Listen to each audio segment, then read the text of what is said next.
Right, lads, we're starting a new chapter. This is counting and probability. I have posted up the whole chapter on Google Classroom so you can view and work away on these questions.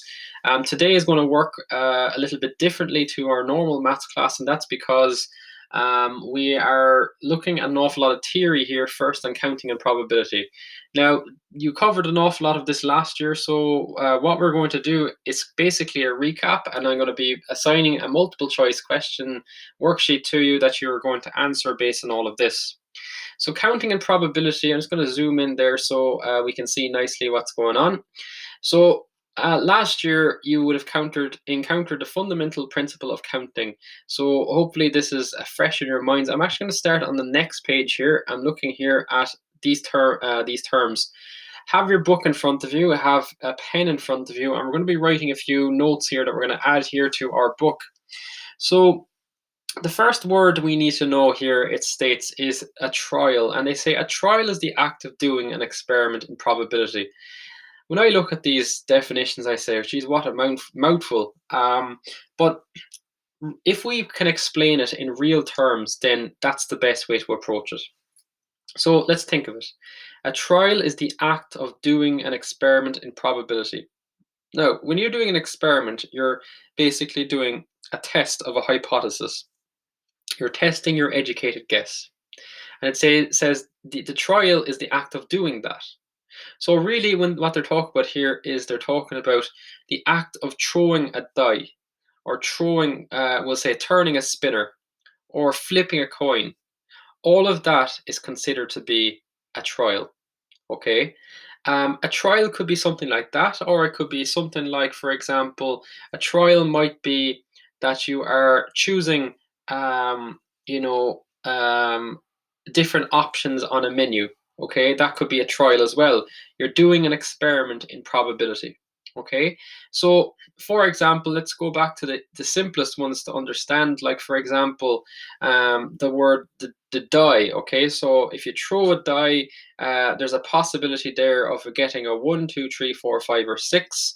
Now you don't know what the number will be, so therefore it is probability. Okay, so the act of throwing the die is the actual trial. I always get confused by this one, by the way. Die is singular and dice is plural. So just watch that. We'll see the word die a lot in this chapter. Next thing then is the outcome. So the outcome is one of the possible results of a trial. So they say here that when rolling out a standard six-sided die, one possible outcome is 4. Another possible outcome, of course, is 3 or 2 or 1 or 5 or 6.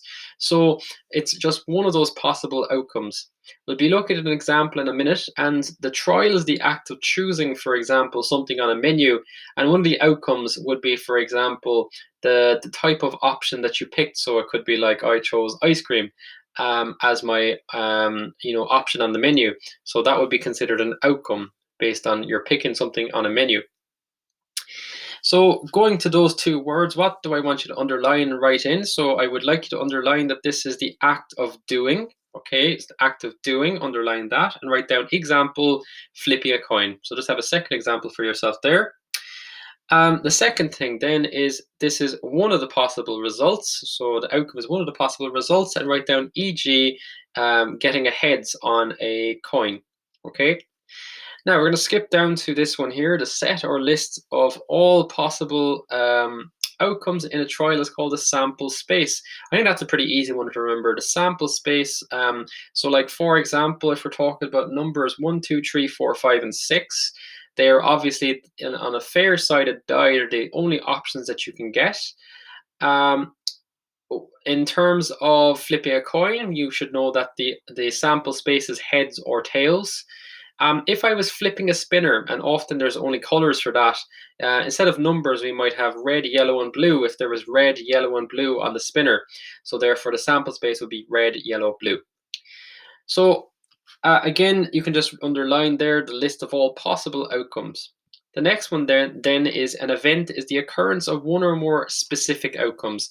So An event is basically when something has happened, an outcome has occurred. So if you want a 2 to arrive and a 2 has arrived, that is considered an event. If you're you're hoping for, we'll say, an even number, 2, 4, or 6, then that would be an event, or maybe a prime number, or maybe an odd number. So think about your Monopoly. If you're trying to avoid landing on a particular property, then maybe you want an odd number. An event is the occurrence of an odd number once you've thrown the die. Okay, so the next thing we would have covered last year then is the likelihood scale. And we say that when we do a trial, there's always going to be a probability involved in that, usually from 0 to 100%. But also, we're going to use the numbers 0 to 1.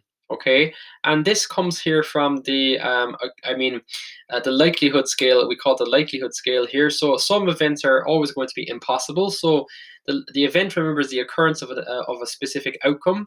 So, for example, on a standard die, it's impossible to get a 7. So, therefore, we'd say impossible, or you could say 0%. Whereas, for example, if I was talking about the possibility of getting, a 1, 2, 3, 4, 5, or 6, okay, any one of those numbers, I'd say on a standard die, I'd say it is certain, okay, 100% chance of getting either one of those numbers. You also have likely, which means that it's somewhere between 50 to 100%, less than 100%. So evens, we say, is 50%. So, like, for example, you flip a coin, you get a heads. Well, there's a 50% chance of getting a heads on a coin like that. Okay. Unlikely means that it's less than 50%. Okay, and it's closer maybe to impossible. So when we talk about this, you can represent a probability in terms of being like a percentage. Okay, so it's 1 to or 0 to 100%. You could say it is a fraction. Okay, so we often, like, for example, certain would say it could be 1. Okay, and if impossible could be 0, and therefore evens would be 0.5. Likely could be anywhere between, we'll say, after 0.5 but before 1, and the same like this. So this is basically a scale, guys. It's running on a line from 0 to 100% or 0 to 1. Right, so let's put this in context and an example here. Say there's a football match between Dublin and Tyrone. You want to think about all the possible outcomes, which is basically, again, your sample space. What are the outcomes of that match? Well, the outcomes are either a win, a draw, or a loss. Okay, so in the case of Dublin, it could be that Dublin win. Okay, it could be that Tyrone will win. Okay, so automatically, if we say Tyrone win, that inevitably means that Dublin lose. And then it could be a draw as well. So they're given the probabilities here. They're saying, okay, there's a 0.5 chance, there's a 0.45 chance that Tyrone will win, and there's a 0.05 chance of a draw. All of these numbers must add up to 1 because we know that this is the total sample space.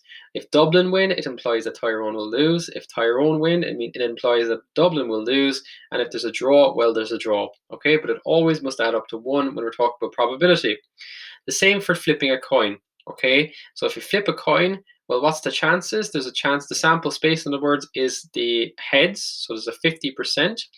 And adding on to that, you're talking about tails, which again is 50%. So 50% plus 50% adds up to 100%, or you could say 0.5 plus 0.5 adds up to 1. So all of that was covered there last year, and that's a very quick reminder. And I'm going to now go back to this, which is the fundamental principle of counting. Right. So there's a lot of complicated terminology introduced here, and we've gone through some of it. So remember, trial is the act of doing an experiment. So it could be flipping a coin, or it could be throwing a die. And we're told here, if one trial has m possible outcomes, so m represents a number. Let's take, for example, the example of flipping a coin. How many possible outcomes are there? 2. And a second trial has an n possible outcomes. Okay, so again, if we're talking here about another trial, maybe it's we're flipping a coin and we're throwing a die, and there's 6 possible outcomes. So n represents some sort of number.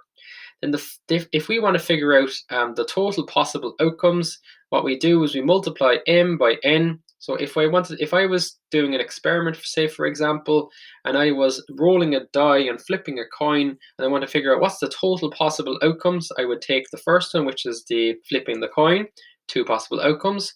I'd multiply that by the um, rolling the die, which is 6, to be 2 by 6. So in other words, there's 12 different combinations you could get. Let's have a look at another example they've given us here down below. So we're told here that a customer wishes to place an order in a restaurant and is given the following choices. They can choose a starter of soup, bruschetta, or onion rings. Okay. In other words, how many possible outcomes have we got? What's the sample space? 3. 1, 2, 3. We would call this the first trial. So this is a starter, which is it's a trial because it's the act of doing an experiment involving probability. So in that trial, there are 3 different possible outcomes. In other words, the sample space is 3. They have the option then of choosing any of these main courses, and the options there would be 5. So we have they could pick any one of these, but they must pick one. And finally, then the third option there is to third trial. There's 2 options. So I could label this trial 1, which is M. I could label this trial 2, which is N, and I could label this another trial, which, for example, I could call it O. So M, N, O.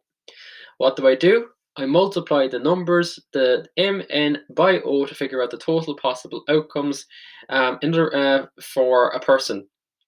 So let's see, what are the total possible outcomes? So it'll be 3 multiplied by 5 multiplied by 2. So therefore, I would get an answer there of 30. There are 30 different possible combinations a person could take with all of these different options. So you could take soup, Caesar salad, and apple pie, for example, etc.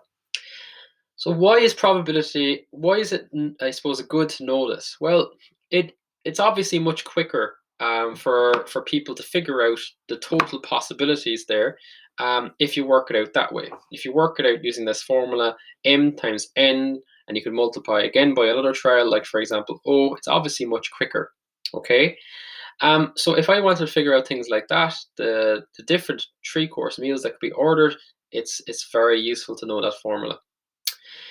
Right, we're going to stop there. I'm going to continue with this a little bit tomorrow, and I will then, well, for now, actually, you're getting a multiple choice question on this video, so hope you're listening.